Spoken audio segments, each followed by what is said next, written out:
Good evening, witches, warlocks, sorcerers, adepts, friends, fans, family, and followers to a Q&A session this evening and a topic discussion.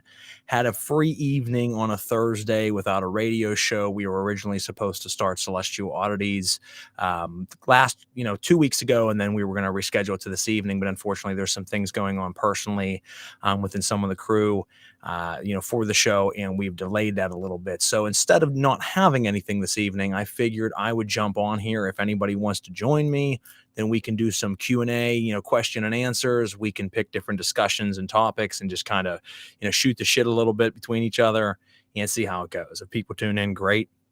If not, then I probably won't be on here long. Had a little bit of technical difficulty, so I apologize for anybody out there that maybe was trying to jump on at 8:30. I'm not sure why. Normally there's ambient music going on in the background. It refuses to play. So not sure what's happening there, but I do appreciate you guys jumping on here to join me. Excuse me. So if you guys have any questions, anything like that, don't hesitate to, feel free to ask and don't hesitate to jump in. So, appreciate everybody out there that has been tuning into the radio shows. We have aired 4 episodes of Knights of the Nephilim season 4 so far. We've had some really great guests on the show. And first guest was Shea Belay, author of Friedrich Nietzsche and the Left-Hand Path.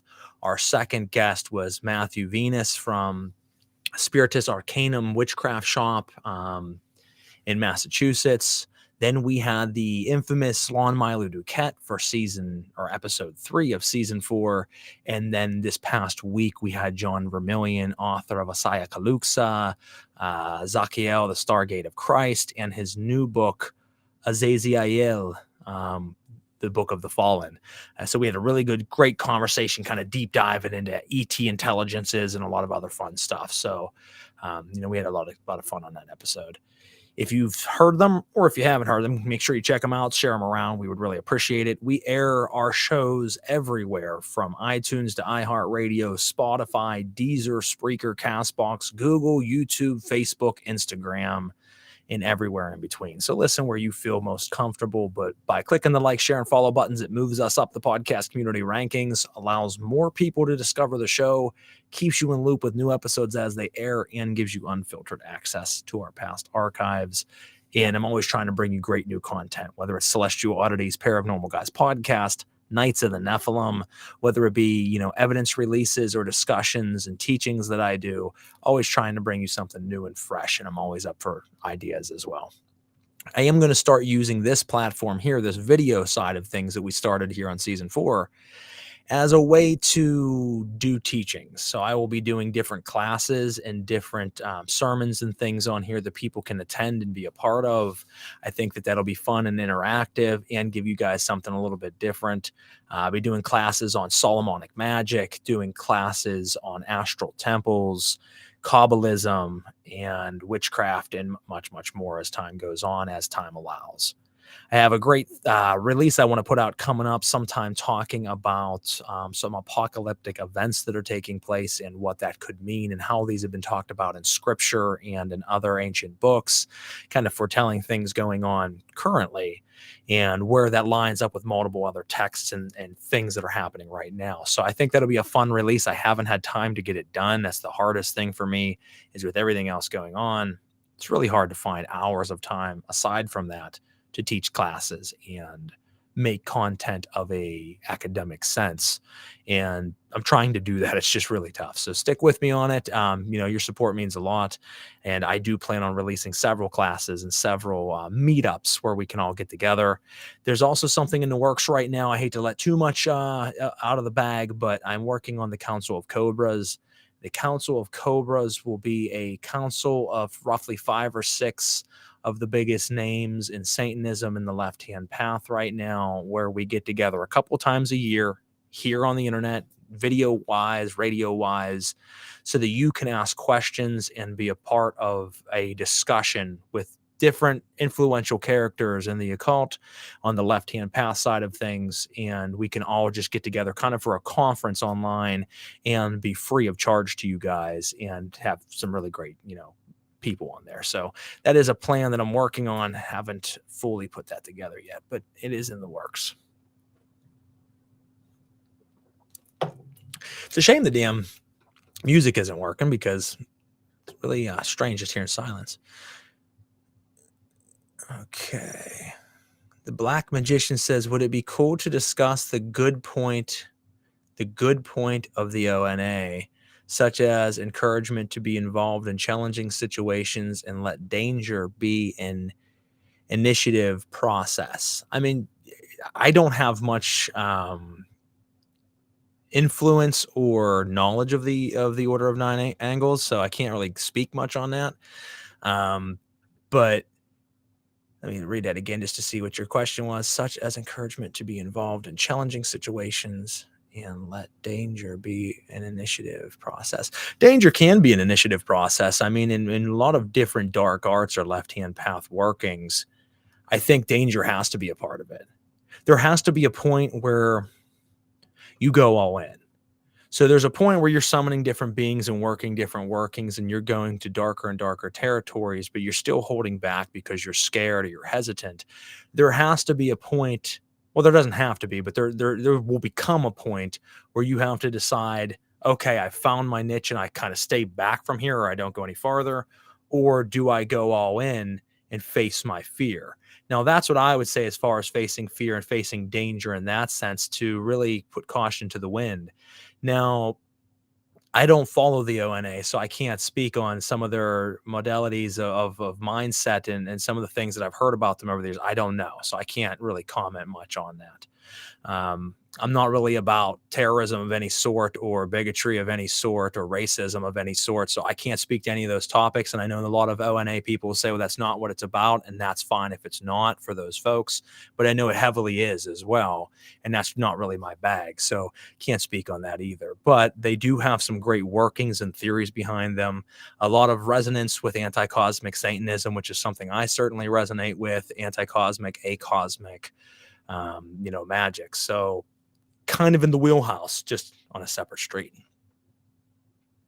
And someone saying it isn't about that. See, I can't say. I only know what I've heard about it. And like I said, it's not of an interest to me because I already have my own practice. So I only know, what things have leaked through the grapevine that I've seen, read, picked up on. But I have seen some of their workings and I thought they were pretty powerful. So let's see what other people were saying here. Good evening, Kelvin. Appreciate you tuning in. Like I said, if any of you guys have any other questions, feel free to drop them and let me know. I'll try to answer whatever I can or to have discussion points with you. And obviously, folks, these are all my opinions. You don't have to resonate with them. If you do, great. If not, don't worry about it. But certainly happy to share, my thought process and some of the things I've experienced.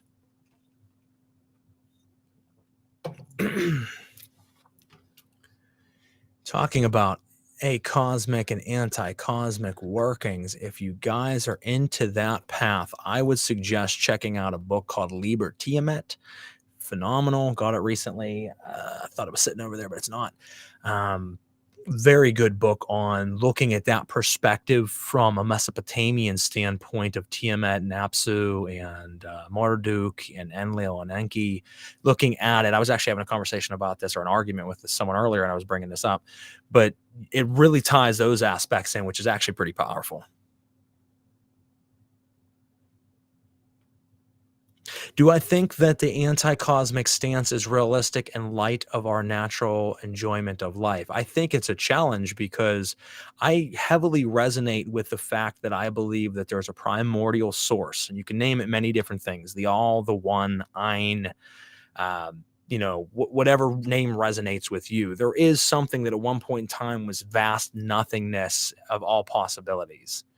And at some point there was the thought to create, there was the chemistry to create, something started the Big Bang, let's say. I think that there is always going to be a pull for further advancement and growth and reproduction, enjoyment of life, and diving into the material side. There is that which would be symbolic of the tree of life and the Sephiroth. You also have the opposite side, the Qliphoth. You have the dark anthropic vibrations that are trying to pull it back to nothingness. And you can stand on either end of that crossroads and still be right. Someone that tells me I don't believe that everything ending and going back to absolute zero and nothingness is something I'm looking for. I'm not about that. Well, that's fine. And I can understand why you wouldn't be. And I can understand why you're going to have other different beliefs that you follow. But I find something horrifically beautiful about the thought of nothing. So, either resonates with someone or it doesn't. Doesn't mean I hate life. I love life. I think this is a great world and I enjoy my life. And I indulge in it to a certain stance. I don't overindulge, but I indulge in life. But I also understand that I'm raising my vibrations enough that I can shed this flesh coil so that I hopefully don't ever have to come back here again. And once that ends, there's different levels of where I believe that you can reach and obtain after that, whether that's the karmic wheel and come back, whether that's above that as a deity of sorts, or whether that's being completely dissolved back into nothing. And I heavily vibrate with that. Some people would say that's crazy. Some people think that's too much, but that's something that vibrates with me. Let's see. I agree with the primordial goo theory. I mean, yeah, it's kind of on that fact is, and that's why we give it different names. That's the thing about religion, folks, or theology, or even magical practice. These are simply stories. We get very caught up in them as humans. We really want to make the comic books real. You know what I mean? So we really get wrapped up in who Superman's fighting tonight and who he fought in the past. Well, that's theology and religion. Whether we want to call it Leviathan, whether we want to call it Tiamat, whether we want to call it anything else, you look at these different characters, they're all just archetypes of different characters. Doesn't mean I don't believe they're not real. People, the atheist and theistic debate gets fucking heated over that, like anybody gives a shit. As long as you're getting results and having visual manifestation, does it matter if it's coming out of your mind or does it coming from something else ancient? No, it doesn't matter. You can still respect it, show reverence, work with it, have visual and audible experiences. And it doesn't matter if it's separate from you or it's being projected from you somehow. And we give different stories and different religions and theologies these different names to understand archetypes and concepts and currents of nature and energy that exist both in the chaotic world and the cosmos. Those are the two forces, force and form, and so forth. So we get so wrapped up in it. And these things do take on egregoric form once we've given it so much devotion and offerings and praise and love and fear. It builds these characters higher and higher, and you can work with them and have experiences. But and I think it's something great to talk about tonight, there's constantly that debate of, are they real? Aren't they real? Who gives a shit? I don't know why this is always the debate on Facebook and in these groups and in every conversation that comes up. And I hate to even have to be talking about it tonight because it's always coming up. It doesn't matter. It's both. It's the manifestation of your will, your desire, your imagination, your dedication, going through your godlike mental faculties and spiritual faculties, projecting out and igniting natural currents of energy that exist in this manifest world. And when the two come together, it's an explosion of activity, an explosion of force, and it gives form. And that's when we have in ritual. Like I said, that's all that matters is you're having that experience. Do you think? Okay, we answered that one. I could put some of these up here.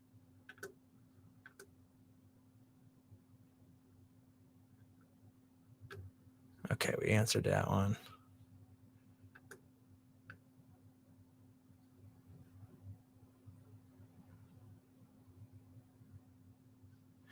So you feel the pull of the good, which, I mean, there's nothing wrong with feeling good. I mean, here's the thing is people want to think because you follow anti-cosmic or acosmic theory or thought that somehow you're some type of piece of shit. I've seen that so many places where that's like the far, far side. Oh, you're a Satanist. Okay, whatever. You're an anti-cosmic Satanist and someone who's seeking annihilation. Oh, you obviously are some kind of psycho killer.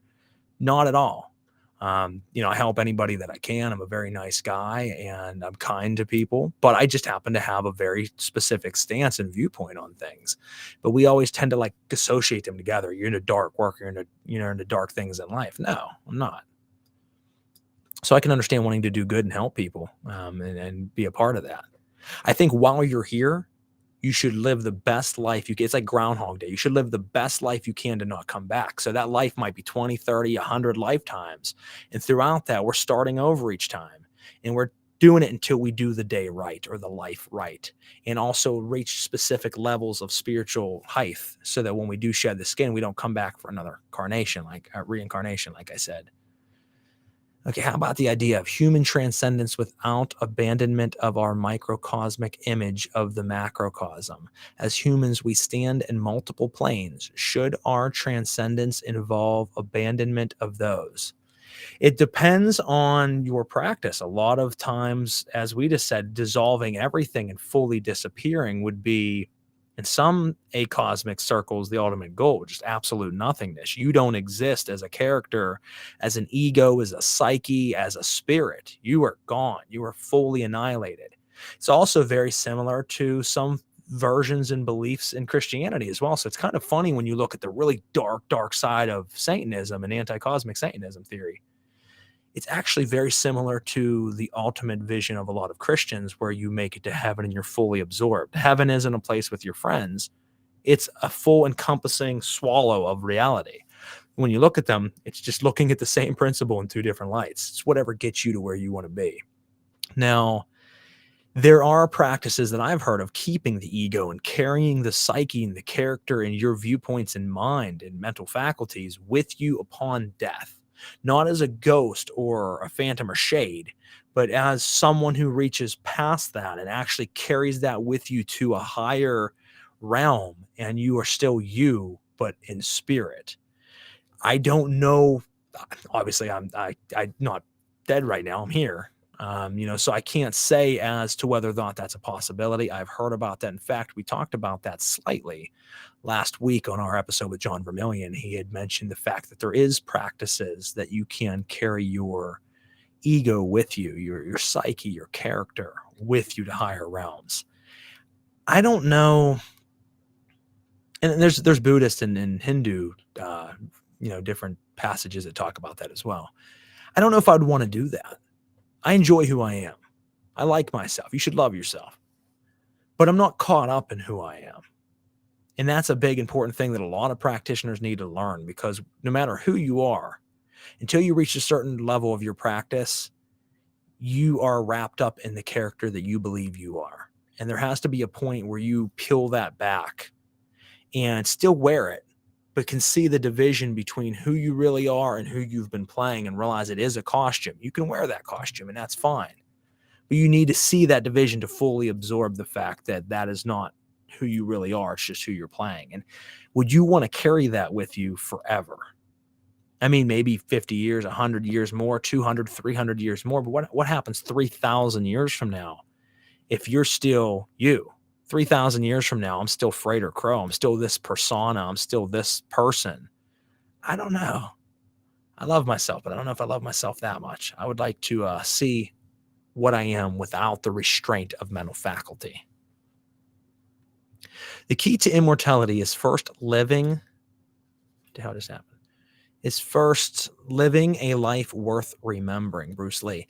That's why I said I think you should live a great life. I don't think, even if you want to see the end, you want to see it all disappear into nothingness, well, you're here either way. And just offing yourself prematurely isn't going to get you there. I think that'll just send you right back. So that's a waste of time. So it's kind of poetically beautiful. It's you're seeking a ultimate end by living the best life that you can, being the best person you can be, working your mind in practice as much and as dedicated as you can, so you become a great person, a great guy who's very dedicated and disciplined and very intelligent and very versed, doing all these things that are great to ultimately reach nothingness. That's why I think it's such an amazing practice. Is what better way to dissolve into nothing than be the best possible version of yourself that you ever could be. I love that.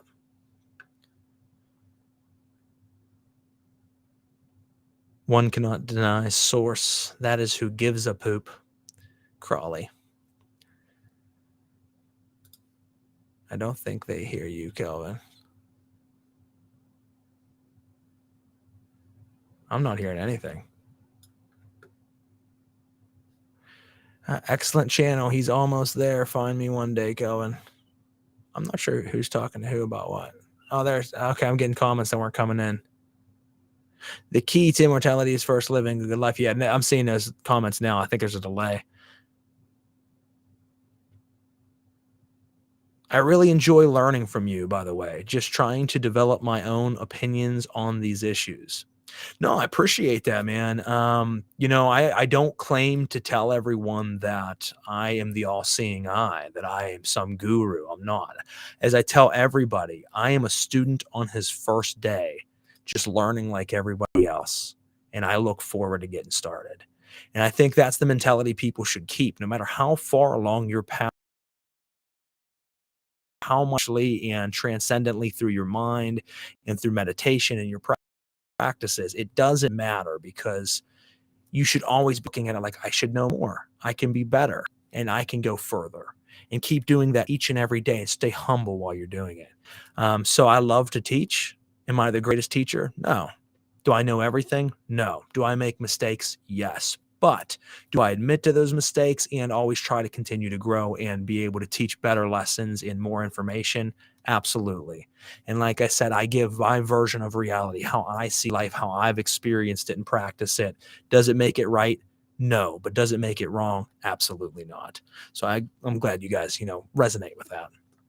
Have you attempted to path work towards authentic currents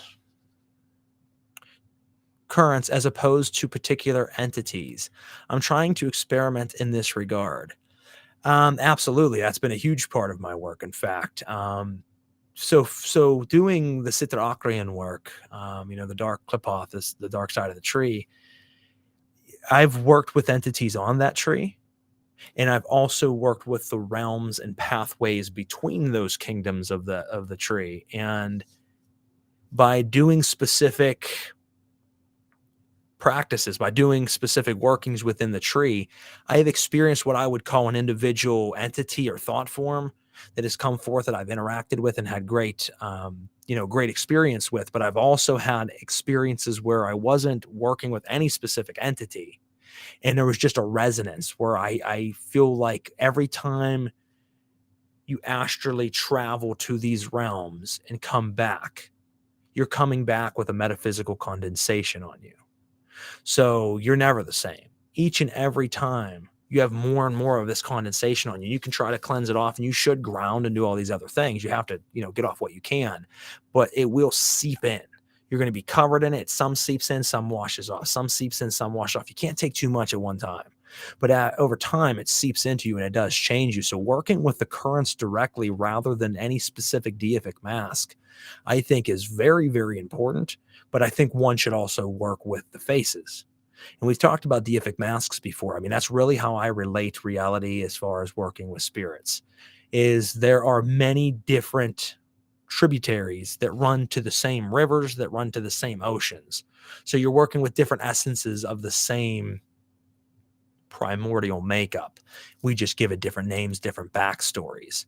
And that's where I believe, like I said, they are external from us, but yet they are also internal, because what you know of this spirit, what you've studied, your vocabulary, your symbology set in your mind, all of these things go up to your specific interaction and communion with a spirit.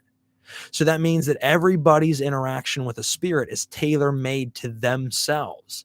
So by knowing that, are you getting different versions of the spirit, or are we partially creating different versions of the spirit to interact with?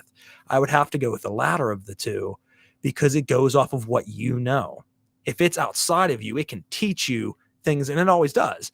It teaches you deeper levels of things. But what I'm saying is it could tell you, no, your story's wrong. It goes oftentimes with what you know and uses those symbologies to paint a very specific path for you. Sorry if that's rambling. I'm trying to get the point across.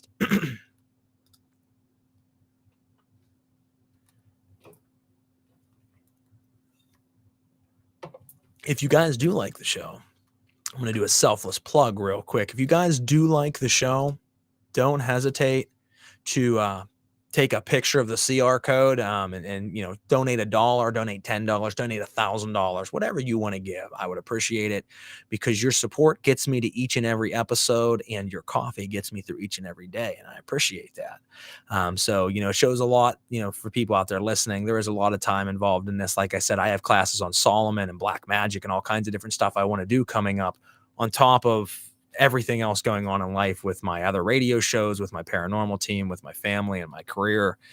So it does help to be able to have, a couple bucks here and there to help cover small things. So any support would be appreciated. I truly am thankful. If anybody else has any other questions, I think one just came in.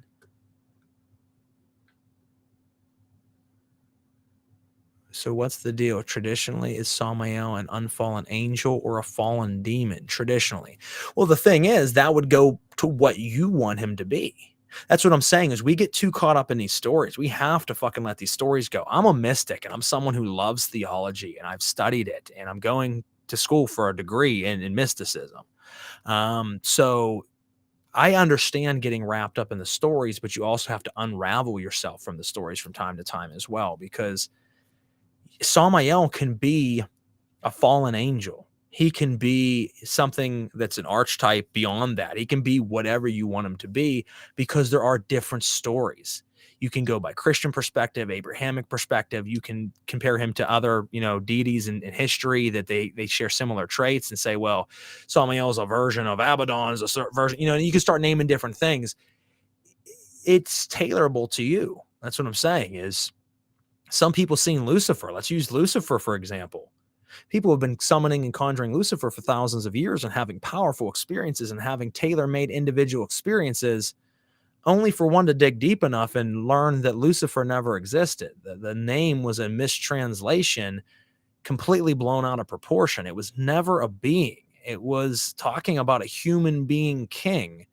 They got blown out of proportion, and they made Lucifer, which was a title, into a name of a being that fell from heaven, and he was so prideful that he wanted to sit on the throne above God and all of these things. But at the same time, that's all false. It's mixing popular culture and history like Paradise Lost with biblical errors, and blowing things out of proportion. And for thousands of years, people worshipped a being that doesn't even exist.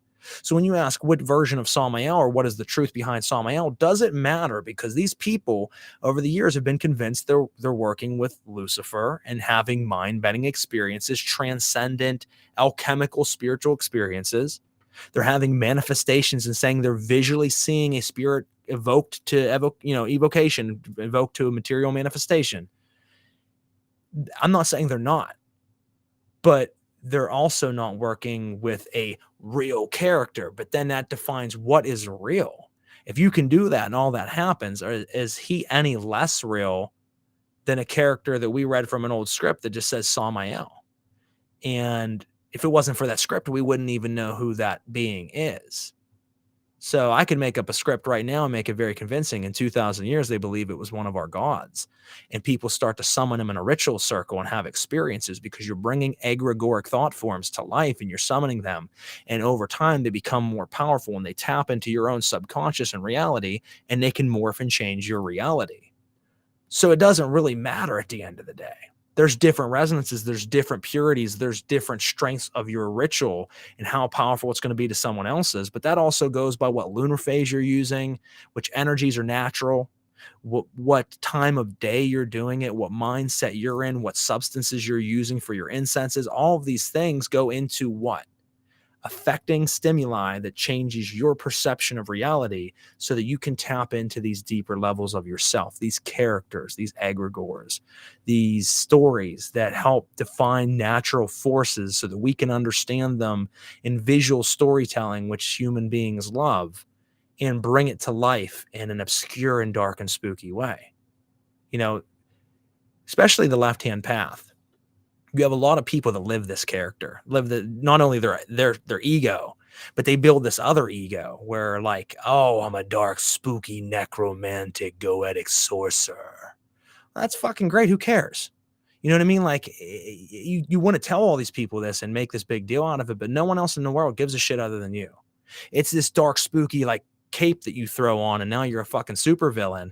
But the rest of the world just looks at you as a dude in a fucking cape. Like, cool. You know, that's the thing is like, I'm an occultist and I love this and this is my life, but I don't expect anybody else to give a shit about me doing it. And I don't expect anybody to accept it or appreciate it.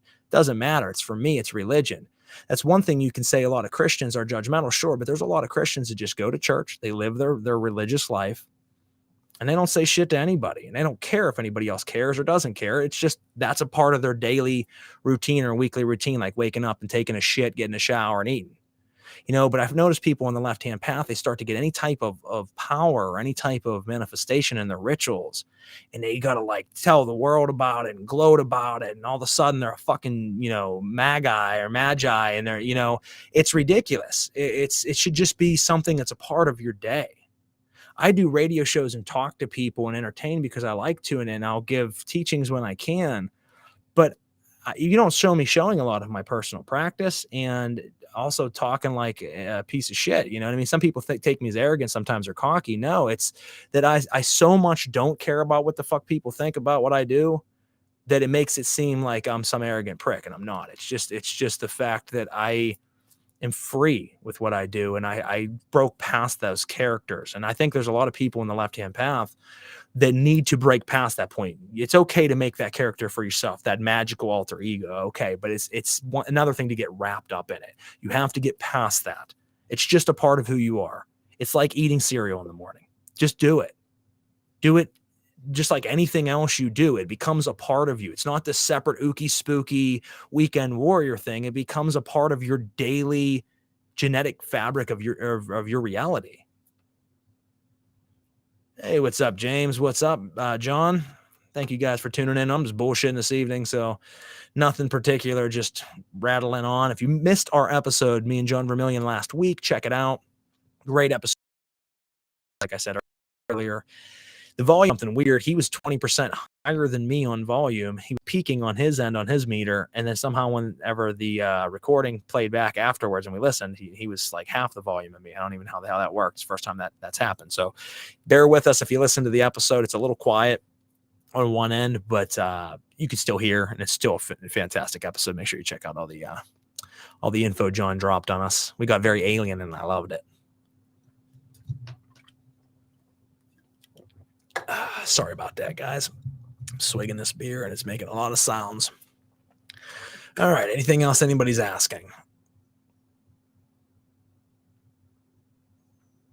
Now, like I said, that's my perspective on the spirits. Someone could tell me I'm absolutely wrong. Samael is this specific being, and the stories are all real and they're all based on factual information. But you know what I mean?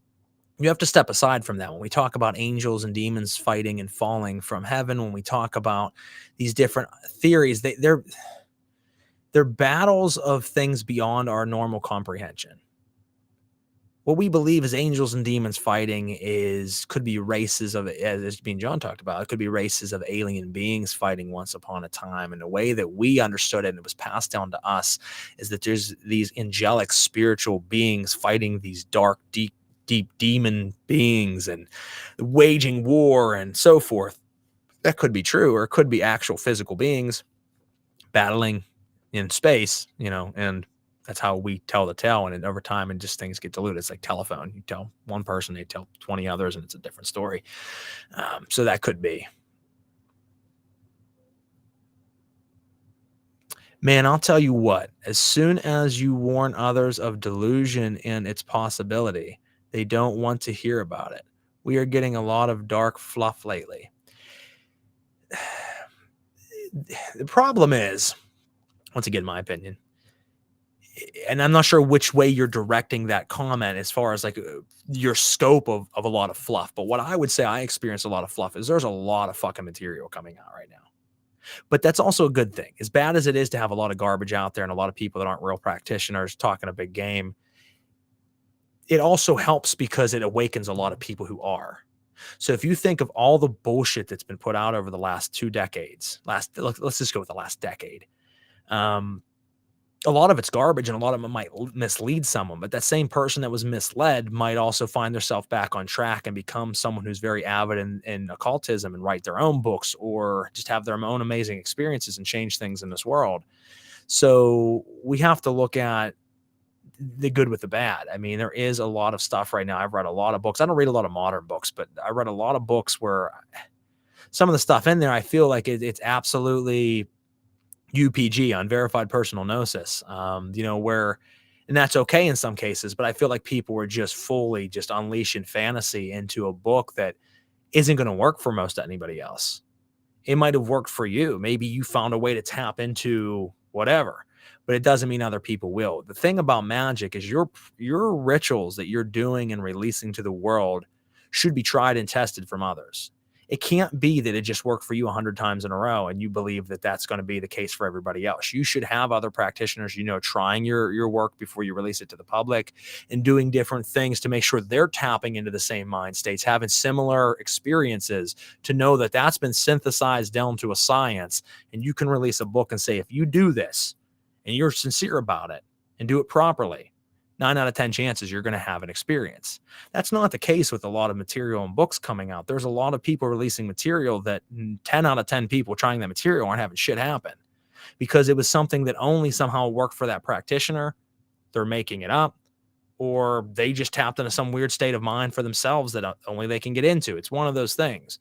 So you have to be warned that there is a lot of fluff out there. There's a lot of people who also just lie. They're making up books, pumping out material, especially in the age of AI, where I could write a book right now in the next week, go through and edit it to make it a little bit more me, and then release it with a fancy title on it and do that every 3-4 months. And it would look like I've made 50 fucking books, but I didn't really do anything. I used an AI program to write for me. Where is that line drawn at? I look for results. I look for workings that I do and have resonance with time and time again that I can synthesize to a science, whether that be my occultism and practice, whether that be my paranormal research that I do around the country. I look for results and I look for things that consistently work. And that's not the case in a lot of workings these days. There is a lot of bullshit, and it's easy for a lot of people to put on a fake front because we're in a sea of people trying to learn. Even me, as long as I've been in the occult, which is a long time, and I've learned a lot of things, I'm always still learning. But you're in a sea of people always trying to learn and always trying to find the next best thing. And we've been kind of programmed in our generation to constantly look for more. What is next? What else is out there?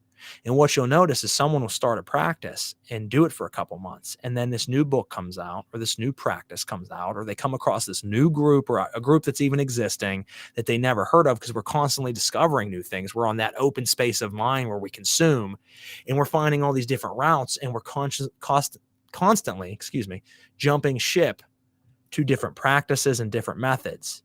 And then we never really get that big of results because we never stay consistent to it. That's the other side of that thing that you mentioned, is we can write a procedure off as being bullshit, but we can only do that once we've fully dedicated to it. Because what might seem like just some random book someone put out of a bunch of hogwash could be a powerful, procedure if we spend the right time to it. But if we only practice it for 2 weeks and then jump ship to something else, we really can't say either. So we have to find that balance of truly dedicating yourself to your work. I've said this time and time again, you can't be good at everything. You can't be a master diviner and scryer, a master conjurer, a master root worker, a master energy manipulator. You can't be a healer and a cursor and all of these things and be a fucking Jedi warrior at everything. You're going to have 1 or 2 things that you are very good at usually, and that's it. You might be okay at the others and know some things about them, but usually you're going to have one thing that's strong for you. Some people can't conjure a spirit for their life dependent on it, but they are the person, when someone else is able to conjure a spirit, can beautifully see that spirit in the scrying mirror and tap into higher levels of consciousness. They just don't have what it takes to command the spirit. Vice versa can be the case as well. We have to understand what our strong suits are and polish them and work off of those, instead of trying to be great at everything and trying to practice everything. It's okay to read and learn about all these other practices and just want to consume knowledge, but stay consistent to your practice and form your practice. You don't need to do what they do, what he does, what she does, what the book even says. Use these things, do them properly and with respect, synthesize them down into your own personal practice, and make that tight, and then use that practice. And it doesn't matter if anybody else accepts it, likes it, believes it. Fuck them. Do you, but do you accurately and sincerely. All right. True, 100%. Chat GPT, LLL. Yeah, I mean, that's the thing, is these AI programs and things are powerful. I'm not taking away from them, but what I'm saying is that there are a lot of people out there now that are just going to become famous for no fucking work at all. And that, I don't care about fame. So, I mean, it doesn't really matter to me, but you have a lot of deserving people out there that are doing great things that have to now not only compete in this world to get known, but have to compete against people who release 5 books in the time it took them to write their one. But those 5 are written by an AI intelligence. They might not even be 100% accurate, but it sounds good. And then that one person wrote 1 book in 10 years, but that's because they spent 10 years busting their ass to write it. And I would much rather have that 1 book than those other 5. And like I said, who's verifying the AI? So if it writes out an article that's beautifully polished about XYZ information and it sounds academic, you take it at face value and believe that it is. But why is it? Just because it sounds intelligent? Because sometimes the shit that AI is writing is false, but you could pass it to the general public and they'd have no idea, because we're all fucking sheep until you decide to be the wolf. All right. So it says, and the spirits take note too of path skipping. It shows dedication and mental ability to stick with something. 100% agree with that, John.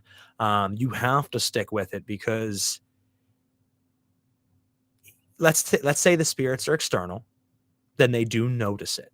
They notice that you're someone that's not dedicated. So why would they ever give you the time of day? Because it's like you being a boss and you see that your worker is a fucking lazy piece of shit and is constantly putting down this to go do that job and put down this to go do this job. And he never finishes any of the 10 jobs you gave him. They're all half-assed. Well, then you're not going to want them as employees. Same thing with the spirits. Now let's flip-flop it and say they're internal and we create them. Well, then it's a secret side of yourself that doesn't respect yourself, because you know you never stick true to anything. And by lacking discipline, you yourself don't allow yourself to get into higher levels of yourself. No matter how, once again, you look at it, that blockage is a blockage, either sense. That's why they're one and one. External and internal are one and one the same. It's both. And it will be recognized either by you or that external spirit that you're not dedicated. When you show dedication day in and day out, you become a soldier. To yourself, to the beings you work with, to the energies around you, and to this manifest reality, you become a soldier. I am firm on the practice of 5 a.m. wake-ups. 5 a.m. waking up and doing 2 to 2.5 hours worth of meditation, lifting, and ritual. So in the dark, 5 a.m. to 6 o'clock is stretching and working out and lifting in the pitch black. I love it. 6 o'clock to 7 is ritual and meditation. Sometimes it leads into 7:30. And by doing this each and every day, you're polishing your mind, you're sharpening your mind, you are sharpening your physical vessel. So you're reaching a more peak performance physically, mentally, emotionally, spiritually, astrally, ethereally, and so forth. And same thing with your ritual practice. You should be doing something every single day, ritual of some sort every single day, and then bigger ones when you have those time to work up and do it properly. But don't half-ass it. Do it properly. Buy the right things for the offering. Wait to the right day and hour and time and do your rituals in a sense that's going to have the most potency. By doing that and staying true to it and to your practice, you will become disciplined. The spirits will become disciplined and merge with you. You have to understand, especially working with darker beings and denser beings, you are raising your own elevation, and you're also raising theirs, because you become connected, whether once again external and they're connected to you, or internal and you're letting them out of the box. Once you really start working with them, you become connected and you move together, and you can raise your vibration and consciousness along with the spirit's vibration and consciousness to higher elevated senses of that specific deity. And that's important.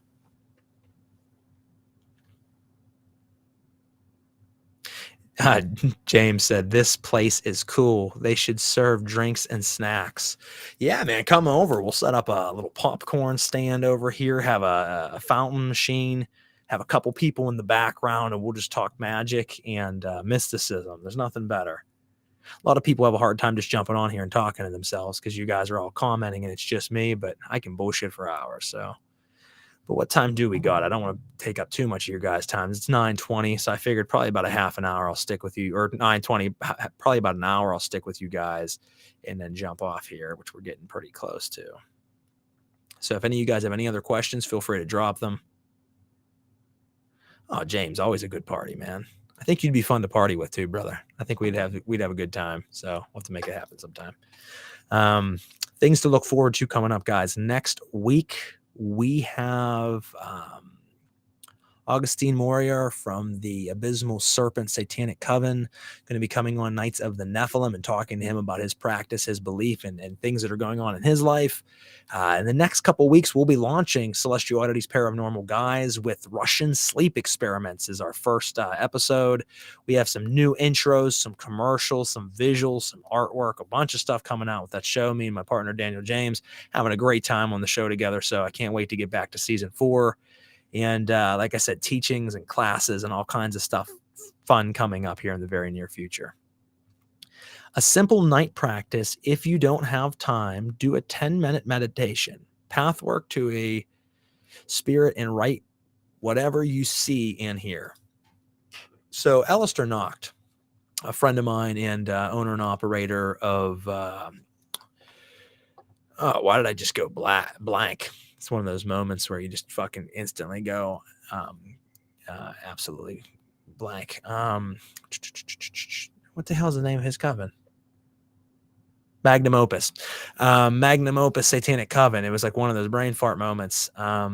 He talks in his books about ends. I think it's very important. When you do ritual, ends, E-N-D-S, eat, nourishment, eat, nest, drink, scribe. After a ritual, wash your hands, eat something to replenish your energy because a good ritual will take a lot of energy out of you. Nest, get comfortable on the couch or in bed, put a blanket up, make sure you're nice and you're relaxed. That's important as well because you'll be tired, you'll be sore. Some rituals last hours. Drink to rehydrate because you will be parched afterwards and can dehydrate yourself through ritual. And then scribe. Jot something in your magical grimoire. I think those 4 points are very, very important no matter what kind of practice you're on, is to stay hydrated, stay nourished, to relax, to make sure you take time to scribe your findings from your ritual so that you don't forget it. And then afterwards can go to sleep if it's late in the night or start your day, whatever works for you. But it's important to jot down your thoughts because a lot of times a powerful ritual is like a dream. And when you're kind of in that haze, you remember things and you're good and you can jot them down. By the next day, when you wake up, that dream starts to fade more and more. And I've had very potent rituals where I've written things down and by the afternoon of the next day, didn't remember, just like a dream. Because you're tapping into hypnagogic states of your mind, into trance-like states. So I'd go back and read my grimoire and be like, oh, what the hell? I don't remember that. But then it would respark my memory and I'd say, oh, I do remember that. So you have to do that. That's very important for anybody to do so that you don't forget what happened and you can draw connections to one another. 3 months down the road, something might happen that connects to something that happened last night. And now it makes sense. But if you missed either one of those pieces, you would never connect the dots and you would never get anywhere. Your due diligence, your discipline, once again, is going to be what gets you further and further in your practice and in your spiritual growth. One thing I liked about the Golden Dawn is it seemed redundant to do the lesser banishing ritual of the pentagram and the hexagram morning and night every day for months upon months, and that's all they want you to do before they let you get any further. Usually it was a year before they would let you get any further in their organization. A lot of people say, fuck that, and I can understand that. But there's also something to be said about discipline again. You doing that day in and day out, you get very good at doing that. You get very seamless at doing that. It becomes so second nature that it's just beautiful. Ata melkuth vege brura vege dula leolem. You know, you get into that mindset and you become that ritual, and it banishes your aura. It cleanses around you. It makes you strong and focused. You can add in the middle pillar, which I always found was like a natural psychedelic. If you really vibrate those angel names, if you really do a powerful LBRP and LBRH and go into, the middle pillar, by the time I'd be done doing the middle pillar, I would be vibrating at such a high velocity that I would feel like I was tripping. So I always enjoy that. I don't practice the Golden Dawn rituals anymore, but I always loved when I did do that. I've actually replaced them with very similar, I guess you could say like their demonic counterpart, but that's once again just adding our own flair to something, and doing the mechanics of magic. If you replace the names, you can still have similar experiences. You just have to get it into your own psyche that means something, and what does it mean? But like the inverted lesser banishing ritual of the pentagram, and you do an inverted side. So instead of it being Raphael, Gabriel, Michael, and Uriel, you would use something along the lines of Satanas or Satan, Samael in front of you. Behind you, you would have Leviathan. To your right hand, instead of Michael, you would have, depending upon it depends on where you want to put the correspondences direction wise, because people argue that, Raphael's in the east, but then some people say Michael should be in the east because as the sun rises, the angel of the fire sword would. It really depends on your definition, but ultimately it would be Samael, Lucifer, Leviathan, and Belial or Belial, would be the four. Even LeVay talked about that, and I look at those four specifically as psychological aspects of our own unconscious mind. Some people certainly will argue that, but Lucifer, as we already said, doesn't even exist, but we made him into an archetype of higher enlightenment of the black flame. And that's an aspect all of us on the left-hand path have. We have that inner black flame that allows us to keep growing and searching and breaking past dogmas and chains, even though sometimes that same flame will imprison us in a prison on the other side of the street. Leviathan is the dark aspect of your subconscious mind, the depths, the serpent of the depths. Belial is thou who's without a master, the true independent breaking free darkness of being your own king. And Samael being the adversary, being the person that will fight against tyranny. So when you bring these aspects, these are different currents that exist in the world. You're bringing these currents into your aura every day in a circle, morning and night, morning and night, morning and night. And that's a ritual you can do that doesn't take more than 10 minutes in the morning and 10 minutes at night. If you can't dedicate 20 minutes a day to your practice, then get the fuck out of here. You're not a practitioner. You are a dabbler. It should be more than that. I feel that every person, despite your your schedule and your life, should be able to fit an hour in a day. I have 2 kids. I have a full-time career, a house, a wife, 3 radio shows, a ghost team, and I still practice roughly 8-9 hours a week in ritual. That's not counting reading. Reading, I put about another 10 in. You'll lose sleep if you want to be dedicated at this art. You will take moments not sitting on the couch or sleeping or getting rest or just relaxing to stand in the ritual circle. You'll find a way to still dedicate time to your family properly, to your job properly, but that box of free time that you have, you'll find ways to divide that into reading, researching, practice, new experimentation, and you'll change your entire life around your practice so that it becomes embedded into your life. People that tell me, well, I have a really hectic schedule, or I have kids, or I have a career. Who the fuck cares? So do most all of us practitioners who are very serious in our arts. You find ways to still do the things you need to in life properly and giving time to them, but then taking that extra and you find ways to use that to the best of your ability. I don't watch TV. I don't take naps. I don't relax and rest throughout the day. I work all fucking day. I read whenever I can and I practice, because as you do this, you don't need that rest. This becomes your life, who you are as a trained person. That's what you people need. And I'm not saying you people as anybody specific. That's what you people out there that want to bitch about it. That's what you need to do. You need to change your life so that it becomes a change in your life. All right, man. Well, no, I appreciate that. Good night to you, the Black Magician. Thank you, James. Thank you, John. Thank you to Eddie and some of the other folks I've seen jumping in throughout this evening.